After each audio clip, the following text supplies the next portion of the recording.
안녕하세요. 이것이 신앙 고백이다. 시리즈 7권 중 첫 번째 책 벨지카 신앙 고백서 24항 5번째 시간입니다. 여러분이 가지고 있는 책 403페이지에서 우리가 본문을 보고요. 오늘 우리가 5번째 시간에는 417페이지로 가서 오늘 공부를 아마 괄호 4에 해당되지 않겠나 하는 생각입니다. 자, 그러면은 우리가 본문으로 가도록 합니다. 403페이지. 여러분 한번 펴보시죠. 예, 403페이지로 왔습니다. 인간의 거룩함과 선행에 관한 겁니다. 우리가 믿는 것은 하나님의 말씀을 듣고 성령의 활동으로 인간 안에 일어난 이런 참된 믿음이 인간을 중생시키고 새 사람이 되게 하여 새로운 피조물이란 말이죠. 새 삶을 살게 하고 그를 죄의 속박에서부터 해방한다는 것이다. 그 다음에 우리가 두 번째 괄호입니다. 그러므로 이런 어렵다 여기는 믿음이 인간을 경건하고 거룩한 삶을 태만하게 살도록 한다는 것은 절대 사실이 아니다. 태만하게 살게 하지 않는다. 이 말입니다. 이와는 반대로 그 믿음이 없이는 인간은 하나님을 향한 사랑에서 나온 어떤 것도 행하지 못하고 이기적 사랑에서 나온다. 부패성의 특성이라고 했습니다. 저주의 두려움에서 나온 것만 행한다. 노예 의지다. 이렇게 우리가 아우구스티누스의 말을 인용할 수 있겠습니다. 그러므로 이런 거룩한 믿음이 인간 안에 결실을 보지 못한다는 것은 불가능하다. 그 이유는 우리가 헛된 믿음에 대해 말하는 것이 아니라 성경에서 말하는 바로 그 믿음, 사랑으로 역사하는 믿음이 인간에게 그런 행위를 실천하게 고무시키기 때문이다. 자, 오늘 우리가 괄호 4를 아마 4, 5를 공부할 것 같은데 한번 읽어보겠습니다. 그 행위가 믿음의 선한 뿌리에서 나오는 것이기에 하나님 앞에서 선하고 그분의 심정에 드는 것이다. 왜냐하면 그분의 은혜로 인하여 전적으로 거룩하게 되기 때문이다. 그러므로 그 행위는 우리의 칭의로 여겨질 수 없다. 행위는 칭의로 여겨질 수 없다. 또 다른 말로는 의롭다 여겨지지 않는다. 이 말입니다. 그런데 무슨 여기서 우리가 보상의 개념을 우리가 하게 되어지는데 믿고 난 다음에도 중생된 후에도 우리의 행위가 무슨 공로가 되지 않을까? merit 좀 되지 않을까요? No. 전혀 그렇게 생각하면 안 됩니다. 그럼 왜 하나님 우리에게 보상을 주는 듯한 일들이 좋은 일이 생기고 꿈이 이루어지고 그럽니까? 그것은 하나님의 너그러움에만 의존하는 것이지 인간의 행위를 예지하거나 예상하거나 예측하여 우리를 선택하거나 또한 그것에 따라서 이렇게 하면 복을 줄 거다. 그는 우리의 측면에서 해석이지 하나님의 측면에는 그렇지 않습니다. 5번째입니다. 우리를 어렵다 여기는 것은 이신칭의를 말하는 거죠. 우리가 선행을 행하기 이전이라도 그리스도를 믿는 믿음에 의한 것이다. 이는 바울의 관점이겠죠. 이는 바울의 관점입니다. 그렇지 않으면 나무 자체가 선하기 전에 나무의 열매가 선할 수 없는 만큼 그 행위는 선행이 될 수 없다. 자, 여기까지 4번, 5번 아마 오늘 할 것 같은데요. 우리가 본문 417페이지로 우리가 가서 공부하도록 하겠습니다. 저는 417페이지로 왔습니다, 여러분. 자, 보면 괄호 4지 오늘 공부할 내용인데요. 봅니다. 믿음과 선행에 관한 고백이다. 선행. 선행은 믿음의 뿌리, 선한 뿌리에서 나오고 선한 뿌리는 선한 양심을 말하고 그 양심은 하나님의 선하심을 추구한다. 제가 이따금 학생들에게나 성도들에게 물어봅니다. 양심이라는 것이 무엇이냐? 이렇게 물어보면 다양하게 대답들을 합니다. 자, 여기서 여러분 우리가 양심에 관한 이야기 놓았으니까 전체 이 맥락에서 양심을 말하고자 하는 것은 아닙니다만은 우리가 양심에서 이제 선한 뿌리는 양심을 말하고 있다고 하기 때문에 선한 뿌리는 바로 선행이라고 말하고 있기 때문입니다. 우리가 기독교 강요 4권 10장 1항으로 우리가 한번 가서 보고 다시 돌아오도록 하겠습니다. 기독교 강요 4권 이거 보시면 4권 10장 2항이고 아까 제가 1항이라고 했는데 3항이 되는 것 같습니다. 양심에 대한 정의를 칼빈생이 내리고 있는데요. 양심의 본성에 대해 우리가 생각해 보도록 하겠습니다. 인간은 외적 법정이라 불리는 것과 양심의 법정 간의 구별을 하지 않는다.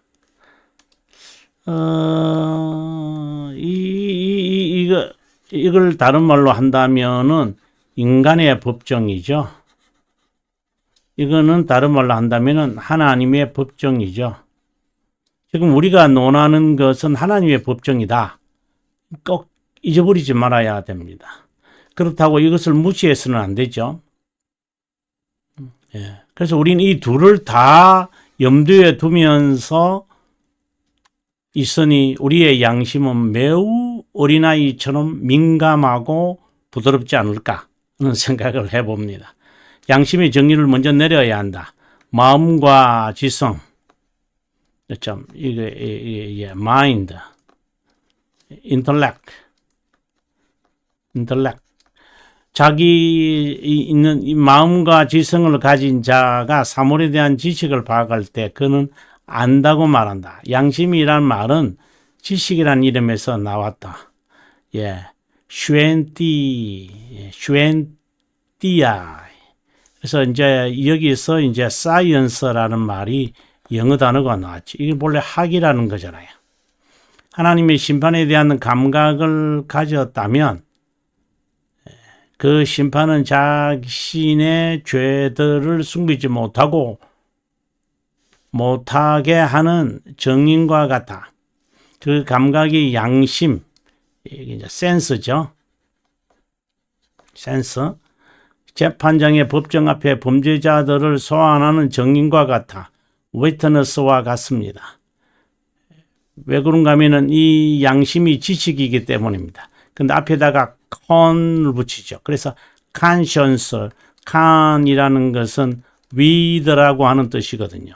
그래서 누구에 대한 지식 또 누구와 함께 아는 지식, 그래서 누가 안다, whom, 누구냐, 이것에 따라서 양심의 정도 달라집니다. 그래서 저도 그렇고 그리고 제 자녀도 그렇고 성도들끼리도 그렇고 하나님에 대한 지식의 정도가 extent가 달라집니다. 그래서 양심의 extent는 depends on the extent 또는 measure of faith 또는 knowledge of God 하나님에 대한 지식에 따라서 달라진다. 이렇게 보셔야 됩니다. 그래서 정인과 같아 다 기억하고 있습니다. 양심은 인간이 알고 있는 것으로 고통을 받지 않게 하고 그래서 지식을 가지려 하지 않습니다. 그걸 거만이라고 그럽니다. 거만한 자. 중생된 자는 칼빈생에 의하면 내게 와서 배운다. 이렇게 했습니다. 배우지 않는 자는 중생된 자가 아니다. 이렇게까지 단적으로 요한복음 6장 45절을 인용하면서 칼빈이 이야기합니다. 자신에게 죄책을 일으킬 때 자신을 드러나게 하는 하나님과 인간의 중간 위치에 있는 어떤 것이라고 할 수 있다. 이런 의미에서 이들은 그 양심이 증거가 되어 그 생각들이 서로 혹은 송사하며 변명하여 그 마음에 새긴 율법의 행위를 나타내느니라. 양심은 보초와 같습니다. 하나님의 심판대 앞으로 인간을 이끌어냅니다. 숨지지를 못합니다. 선한 양심이 하나님을 향하여 찾아가는 것이라고 했습니다. 자, 그러면 우리가 여기서 다시 한번 확정을 가진 것은 양심, 이런 한자는 별로 중요하지 않습니다, 여러분. 양심이라는 것은 지식입니다. 믿음도 궁극적으로 말하면 지식입니다. 그래서 양심이라는 그릇에 믿음이 담겨 있다. 제가 지난 시간에 도표를 좀 못 그리는 그림이지만은 그래서 여러분에게 설명한 바가 있었습니다. 근데 누구와 함께 앉냐? 여기서 somebody냐? 라고 하는 것에 depends on conscience. conscience는 depends on입니다. 그것의 양심에 따라서 지식도 달라집니다. 지식에 따라서 믿음도 달라집니다. 그리고 하나님에 대한 지식에 따라서 양심의 정도는 또 달라집니다. 정말 여러분 양심이라고 하는 책이 있습니다. 오 할리스비가 쓴 책. 오 할리스비가 쓴 그 양심이라고 하는 책 여러분에게 정말 추천합니다. 여러분 한번 읽어보시면은 칼빈생이 사권 10장 사망에서 한 것보다도 훨씬 더 많이 이 주제를 가지고 설명하고 있다고 봅니다. 그러면 다시 우리가 본문으로 돌아오도록 하겠습니다. 본문으로 돌아왔습니다. 지금 선행 이 부분에서 제가 머물렀습니다만은 선한 뿌리는 양심은 선하심을 추구한다. 중생된 자는 하나님의 선하심 영적 선으로 향하는 의지를 갖는다. 그래서 중생은 의지의 전환이다. 전환. 이 말은 트랜스폼입니다. 트랜스폼. 이게 바뀌어진 겁니다. 그래서 새 창조라고만 이야기할 정도입니다. 선하심을 바라는 것은 회개의 다른 측면인 영살리기에 해당된다. 그 선하심은 의의 근거가 갖는다. 이게 선하심이죠. 죄들의 용서의 근거다. 선한 양심은 믿음의 보관소이다. 심정의 내적 고결성이다. 거짓 믿음과 선한 양심은 서로 대립적이다. 선행은 믿음의 뿌리, 선한 믿음의 선한 뿌리에서 나오고 그 결과 우리는 거룩하다고 여겨진다. 거룩하지 않으면 하나님과의 교제는 불가능하다. 하나님의 형상이 거룩과 의입니다. 예수 그리스도께서 우리에게 증가하신 게 거룩의 증가잖아요. 의의 증가, 거룩의 증가, 만족의 증가입니다. 그래서 교제를 가능하게 했습니다. 타락으로 인해서 하나님과 우리와의 관계는 단절되었습니다. 그런데 우리를 어렵다 이길 때 전적인 은혜에 기인한다. 그 은혜는 그리스도 안에 인에 말미암아 함께 위해 있다. 선행은 참된 믿음에 근거하게 인간의 상상이나 제도에 기초하지 않는다. 여러분 이게 그 착한 일이라고 했잖아요. 착한 일들 이렇게 바꿔도 뭐 크게 상관이 없습니다. 칭의를 얻게 한다고 여기면 안 된다. 선행을 행할 수 있는 능력은 인간의 능력이 아니라 전적 하나님, 자연스럽게 성령은 선택된 자들에게 성령 하나님은 역사합니다. 그들은 성령의 역사가 있을 때 거절하지 않습니다. 나는 거절할 때가 많은데, 예, 그렇다면 중생의 경험 자체를 점검해 봐야 됩니다. 그러면 내가 점검한다고 하면은 내가 중생의 경험을 할 수 있다는 건가요? 예. 근데 아닐 수도 있습니다. 무슨 말이냐?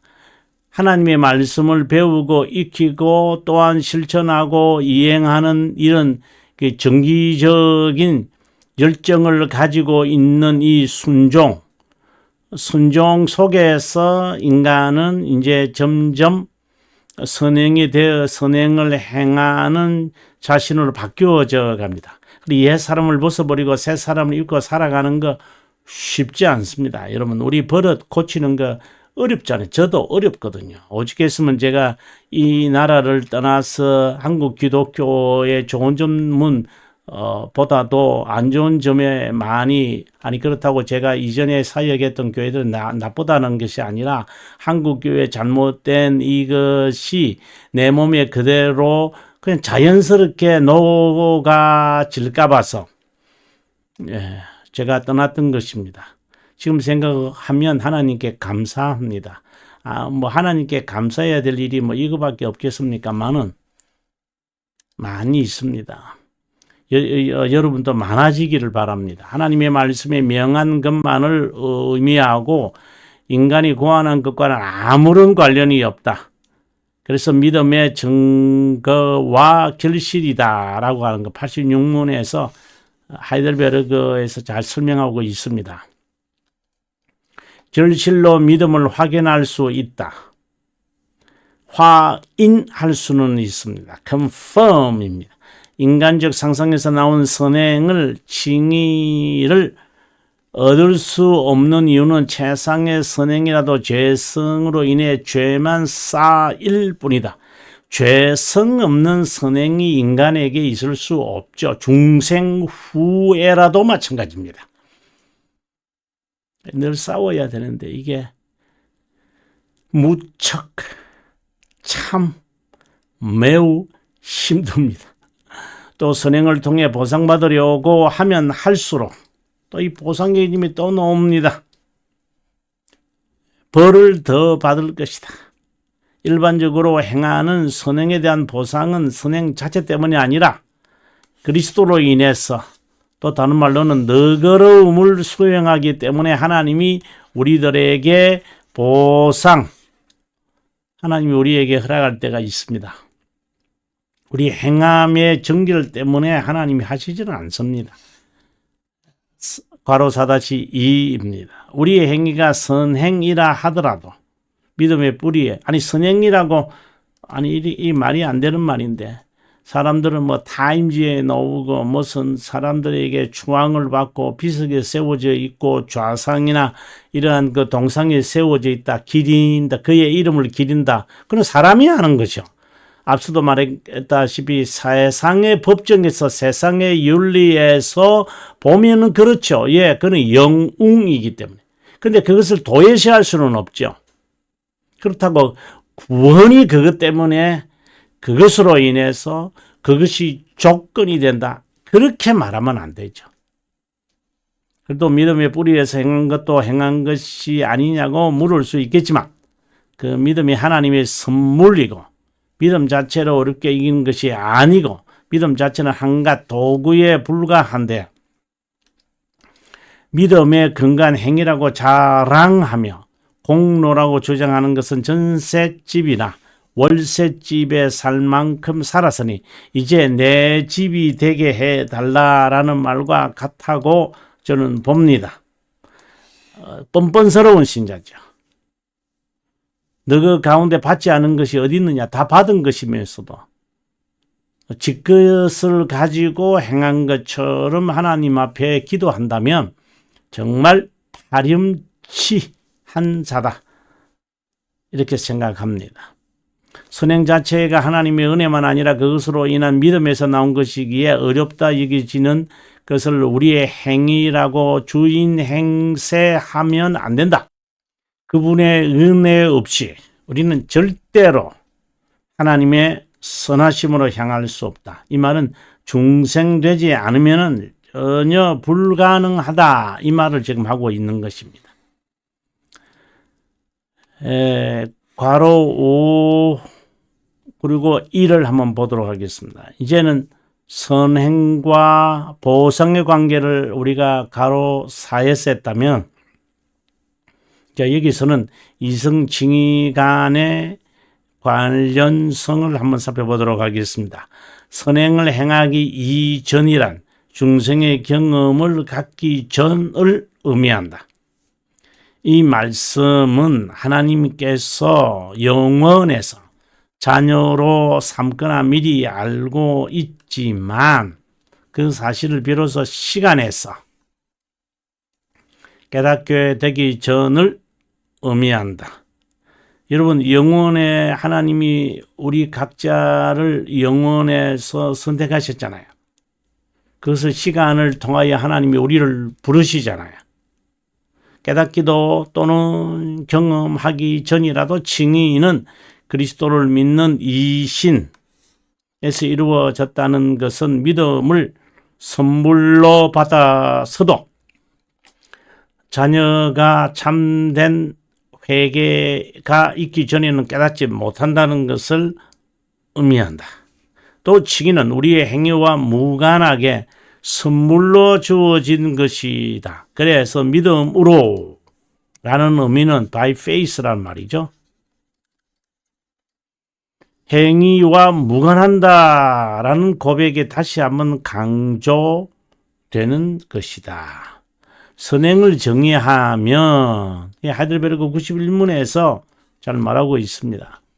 참된 믿음에서 나오는 것으로 하나님의 율법과 그분의 영광에 따라 수행돼야 하고, 상상으로 만든 것이나 제대로 만든 것에서 선행은 절대 나올 수 없다. 그래서 제가 인간의 고함물 no, 죄성이 여전히 있는데 그것이 무슨 공로로 인정되겠는가? 그것을 포기하라. 이신이라는 의미다. 정말 어렵고 헷갈리는 것 같아요. 그렇다면 아니 설명을 행함으로 구원받지 못한다 이렇게 말하면 될 텐데 인간의 고함물임으로 정말 주의를 요한다. 하나님의 말씀과 무관한 것을 가공하여 믿음을 강화한다고 고안하거나 대충 무지하게 만드는 재간을 부리는 자들이 세상에 너무나 많다. 어떻게 보면 거의 다다 생각을 합니다. 그 다음에 계속해서 읽어보도록 하겠습니다. 그 대표적인 것이 안식일 준수다. 이단 안식교가 나타날 정도이면 안식일이 중요한 주제이면 틀림없다. 예수님의 공생애 동안 바리새파. 여러분, 예수님을 따라다니는 사람들이 제자들이다. 아닙니다. 항상 따라다니는 사람도 있었습니다. 예수님의 말에 꼬리를 잡기 위해서, 혐의를 잡기 위해서 바리새파, 사두개파, 율법사 등등이었습니다. 예수님은 안식일의 주인이라고 선언합니다. 이들은 예수님을 고발하려고 안식일을 범하는지 염탐하였다. 이스라엘 백성이 범하는 죄 중에 어떠인 것은 안식일을 범하는 겁니다. 예수님께서 자신이 안식일의 주인이라고 말씀하실 때에 그러면 예수님을 좌지우지 마음대로 할 수 있다는 거예요. 그런 의미가 아니라 예수님께서 자신의 안식일의 주인이라고 말할 때는 전통의 안식일을 범했으니 우리도 안식일을 범해도 괜찮다는 말일까? 아닙니다. 신성의 선언을 말하는 것입니다. 생뚱맞게 예수님은 다윗의 진설병을 먹은 사건을 언급하면서 다윗이 제사장만 먹는 진설병을 먹은 거 기억하느냐? 왜 네가 안식일날 이렇게 너희 제자들이 이삭을 잘라 먹는 그 일이지 않느냐? 이렇게 비난을 했을 때 예수님께서 다윗의 그 진설병 먹는 이야기를 합니다.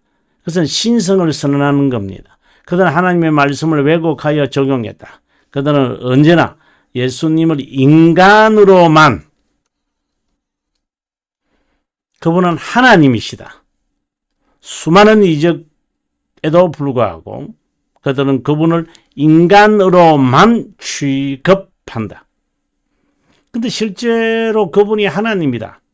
뭐 요즘 세상에도 뭐 하나님께 기도했더니 하나님이 언제 이렇게 강림하신다더라. 뭐 점쟁이 흉내를 내면서 기도 생활하는 자들이 있으니까 이 말씀은 여전히 유용하다고 저는 생각을 합니다. 선에서 선한 열매를 맺는 선한 나무가 아니라 선행과는 무관하게 선하다고 한 하나님의 전적인 은혜를 의미한다. 선한 열매를 맺기 전 영혼에서 하나님이 선택하신 거잖아요. 이 선한 열매를 맺기 전, 선하기 전 하나님이 행위에 근거해서 선택한 것이 아니다. 만약에 행위에 의해서 선택했다고 한다면 이것은 아르미니우스주의자지요. 그죠? 그 선행으로 하나님께 감히 구원의 조건이라고 할 수 없다. 우리가 하나님께 액세스하는 것도 그가 우리의 행함 no 오로지 그리스도. 예. 자, 괄호 5-2를 한번 공부하도록 하겠습니다. 선행 자체가 칭이나 거룩함을 주는 것처럼 은혜를 베풀게 하는 것처럼 여기서는 안 된다. 선행을 행했으니까. 이제 여기서 우리가 기억해야 되는 게 청지기 개념입니다. 무익한 종이다. 무익한 종이옵니다. 하나님. 믿음의 결과이지 원인이 아닐 뿐더러 칭의의 무슨 근거나 시작도 될 수 없다. 선행이 믿음의 결과인 이유는 말씀에 철저하게 근거하고, 자, 하나님의 은혜에 근거하기 때문이다 라고 되어 있습니다. 여러분, 이 부분은 다음 시간에 우리가 공부하기로 하고 오늘 괄호 4, 5로 마무리하도록 하겠습니다. 여러분, 시청해 주셔서 감사합니다. 예, 저는 다음 시간에 인사드리겠습니다. 긴 시간 동안 강의에 시청해 주셨는데 복습 잊지 마시고요. 예, 그리고 남은 시간 행복하시기 바랍니다.